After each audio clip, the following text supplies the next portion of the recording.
Perayaan Hari Christmas, apakah yang telah dinubuatkan oleh Nabi Yesaya seperti yang terdapat dalam buku Yesaya bab yang ke-9, yang mana membawa sinar terang dan pengharapan kepada dunia. Mesias yang dinubuatkan oleh Nabi Yesaya telah hadir dalam realiti sejarah. Menjelang kelahirannya, dia diberi nama Immanuel, yang berarti Allah menyertai kita, sesuai dengan nubuat Nabi Yesaya seperti yang tercatat dalam Yesaya 7 ayat yang ke-14. Menjelang kelahiran Mesias, umat Israel juga sedang berada dalam penjajahan bangsa Romawi. Mereka juga sedang tertindas dalam hidup yang penuh dengan kegelapan. Namun Allah telah memberikan pertolongan kepada umatnya melalui bala tentera untuk melawan bangsa Romawi.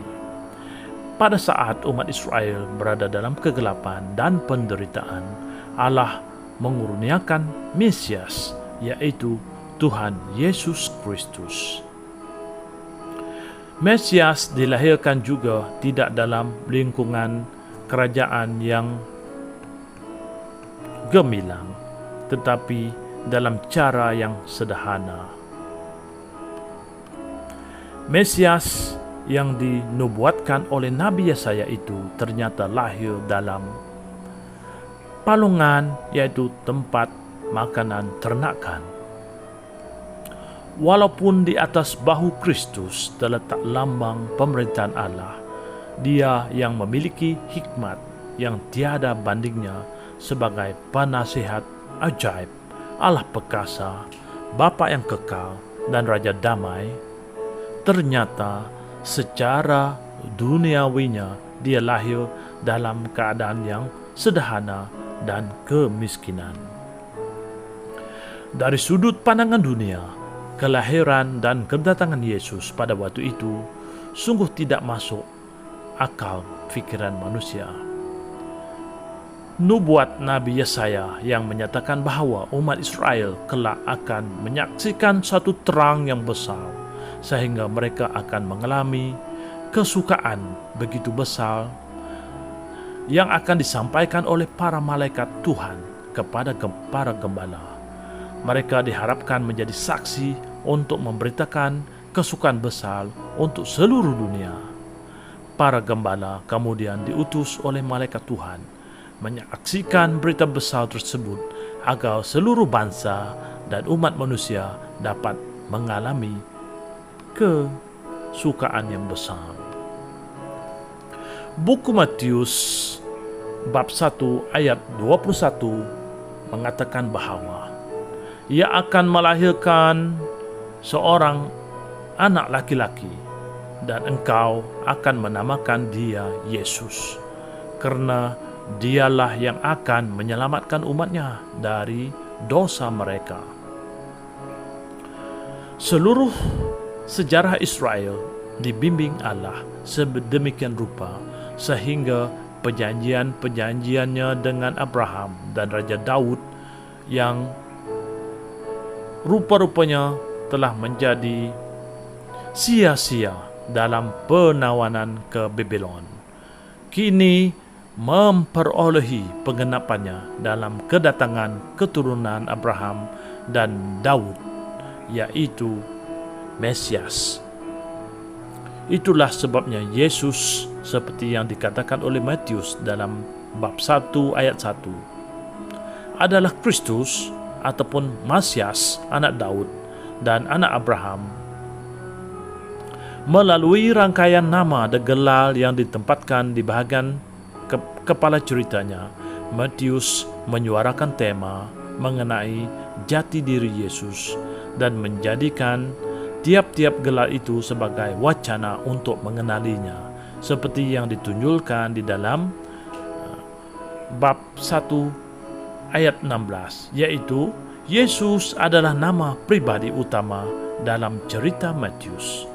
Meskipun Yusuf adalah orang yang memberikan nama Yesus seperti yang tercatat dalam bab 1 ayat yang 25, tetapi ia melakukan itu atas perintah malaikat Tuhan.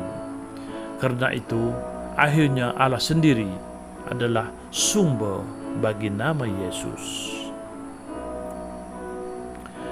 Hidup baru yang dianjurkan tidak dapat dicapai dengan kemampuan manusia sendiri, berdasarkan hukum-hukum ataupun ketaatan ataupun melakukan kebaikan, melainkan ini hanya dimungkinkan oleh kasih karunia Allah. Kasih karunia Allah yang menyelamatkan semua manusia sudah begitu nyata melalui kelahiran Mesias, yaitu Yesus Kristus. Sekarang tergantunglah kepada manusia itu sendiri, apakah manusia itu mau menerima dengan iman kekuatan yang menyelamatkan itu. Kasih karunia Allah digambarkan sebagai pribadi. Memang kasih karunia Allah mula-mula bekerja di dalam Yesus, lalu melanjutkan pekerjaan itu melalui Roh Kudus di dalam orang yang percaya. Kasih karunia itu tidak hanya memberikan pengampunan dosa, tetapi ia juga mendidik kita, dalam arti kata mengajar kita mengenal kehendak Allah, yaitu untuk melihat apa yang baik dan apa yang buruk, bagi membolehkan kita berlari mengejar kepada kerajaan surga. Kita dapat mengetahui gambaran yang tepat dari suatu peristiwa ketika kita mampu memahami latar belakangnya. Demikian pula kita akan dapat memahami nubuat Nabi Yesaya yang dalam bab 9 tadi. Dari pasal bab 8 kita dapat membaca bahawa kerajaan Israel Selatan, yaitu Yahudia, saat itu sedang berada dalam situasi bahaya karena Yahuda telah dikepung dan akan diserang oleh kerajaan Asyur. Allah mahu menyatakan keselamatannya sehingga bangsa yang berjalan di dalam kegelapan melihat terang yang besar, dan mereka akan diam di negeri yang gelap dan akan tinggal dengan terang yang bersinar, seperti yang tercatat dalam Yesaya 9 ayat yang pertama. Umat Israel yang semula dalam keadaan kegelapan memperoleh anugerah Allah sehingga mereka dapat melihat cahaya baharu yang memampukan mereka memiliki pengharapan. Terang dari Allah tersebut kelak akan mengubah kesedihan dan penderitaan mereka menjadi sukacita yang besar, seperti yang tercatat dalam Yesaya 9 ayat yang kedua.